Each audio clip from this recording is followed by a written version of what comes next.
Hi, I'm Gretchen Hirsch, and today I'm going to show you how to make a lace-edged bolero. So if you take a look at the one on the mannequin here, this look was totally inspired by 50s prom for me. If you've ever seen the movie Back to the Future, you'll know that there was an amazing coral prom dress, and these prom dresses almost always had a matching bolero in something sheer like lace. So I wanted to recreate that whole feel. So what I've done here is I've used a lace fabric that had scallops along the selvage. And I've sort of harvested those scallops and reapplied them to the bolero itself. I'm going to show you how to do that. This is a really easy technique.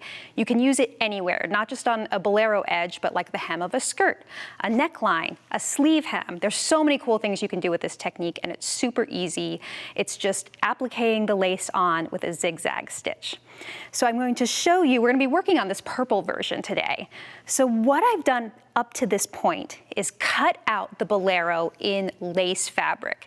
And I've completely avoided using the scalloped edge of it because I want to save it for later so that I can use it to applique around the edges. So I've constructed the bolero. This is a really quick project, by the way. This is like about a half hour of work to get to this point. There's some darts in the back. You have sewn your shoulder seams and your underarm seams. I really like to use a French seam for that because it is completely enclosed, and that's really nice for a sheer. So at this point, that's all I've done. Oh, there's one more important thing, which is you want to have trimmed away your seam allowances. Anywhere that you're going to be applying that lace, you don't want to have a seam allowance there. So go ahead and trim away the seam allowance. This pattern had 5/8 of an inch, so I just trimmed it away around the neckline and the curved edge all the way to the back. So just like on the coral one, we're gonna put the lace applique around the neckline, and it's gonna go all the way around to the back.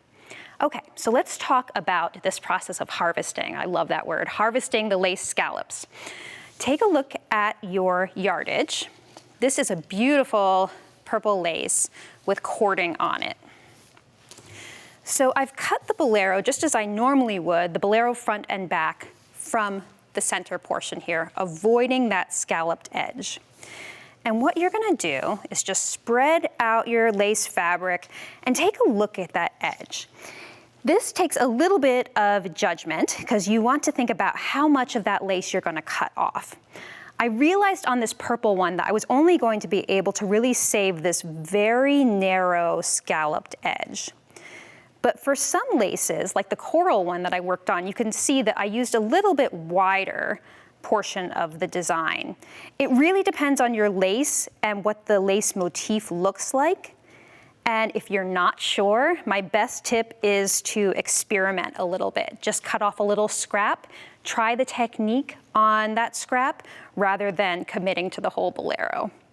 So you're just gonna trim around like this. Use sharp scissors, and you're just trimming away the scalloped edge. And now we're going to reapply it to the bolero. So you can see that I've already done one full selvage of the fabric, and I have a nice long piece. You want it to be long enough so that it goes around the entire neckline and the outer edge of the bolero.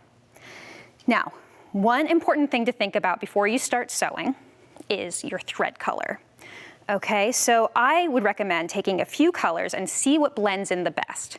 The technique we're gonna use for this is zigzagging, all right? So if you have the wrong color thread, it can really show up strongly. So I actually found out that the one that worked best for this purple was a variegated thread because it really blends in with the different tones in the lace. Okay, but before you're ready to try out your applique technique, you wanna do your placement on your bolero. So I recommend doing this on a dress form if you have it. And the most important thing is that you want the points to match, right? So you want to be able to maneuver this around the point of the neckline and for it to match on both sides. You're going to make sure that the scalloped edge of the lace matches the edge of the fabric. There's gonna be extra underneath there. Don't worry about that now. We're gonna cut it away. So let's go to the machine. After you've pinned the whole thing, you're gonna take it to the machine. But before you do any sewing, please promise me that you're going to do this on a test scrap first. So you wanna see what it's gonna look like before you try it on your garment. So I have a test over here that I can do. I've taken just a scrap of the lace and a little scrap of the scallop, and I'm matching that curved outer edge of the scallop to the outer edge of the lace, the cut edge. So this would be your neckline or that rounded opening of the bolero front. I'm just gonna pin it in place.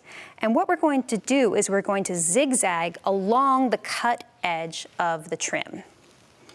So put your machine on a regular width zigzag. So mine is 1.4 inches long, 1.4 millimeters long and 3.5 millimeters wide. So you can test it out. You can always make adjustments later. That's what this whole process of testing is about.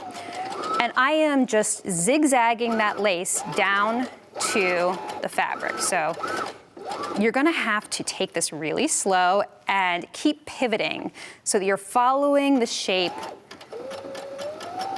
of the cut edge of the scallop. I'm using this white thread so that you can see it, and you're really going to see it. And trust me, when you do it in a color that matches well, this is going to blend in so beautifully, you will have no idea that this is appliqued on. So let's take a look at this, and we're gonna trim away any excess here. So as you can see, really strong white zigzagging there, but what we're going to do is trim away the excess fabric from behind your zigzagging so that we're just exposing that beautiful scalloped edge.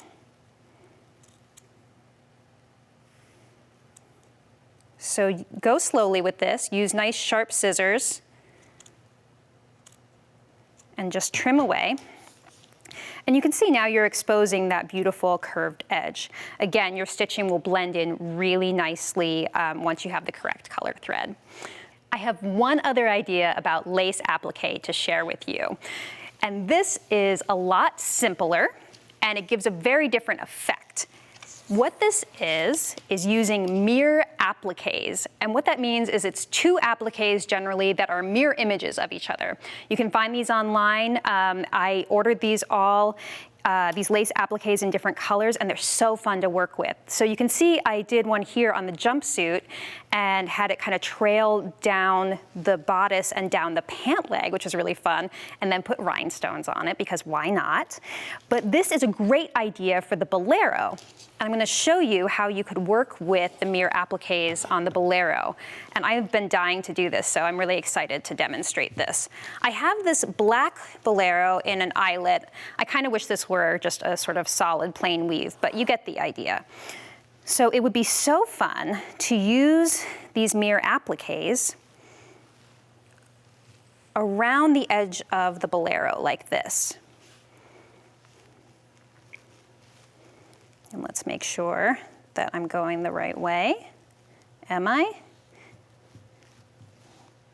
I'm upside down. Okay, let's try this one more time. We're gonna put, so interesting to note that lace does have a right and wrong side. And if you study it closely, you should be able to tell which is which. There we go. Okay. So you can see how beautifully that kind of frames this bolero. And so you're going to kind of arrange it how you want to. The cool thing about these appliques is that you can trim away any of the stitching between the floral motifs. So let's say you want it to curve a little bit more this way. You could trim away that excess, those little strings in between there, and just kind of lay this flat and get it to mold in the direction you want it to. Now, I will say the one tricky thing about this is you're going to need to hand stitch this on because zigzagging is unfortunately going to show up a little bit too strongly on this. So I would recommend just using a little fell stitch around there, and I did it on the jumpsuit, and it doesn't take as long as you think it would take. So you're going to stitch around the outer edges of the motif, and then if you want to, use a little fabric glue to just dot some rhinestones in the middle of each floral motif, and it's a really cool look, so I can't wait to try this out.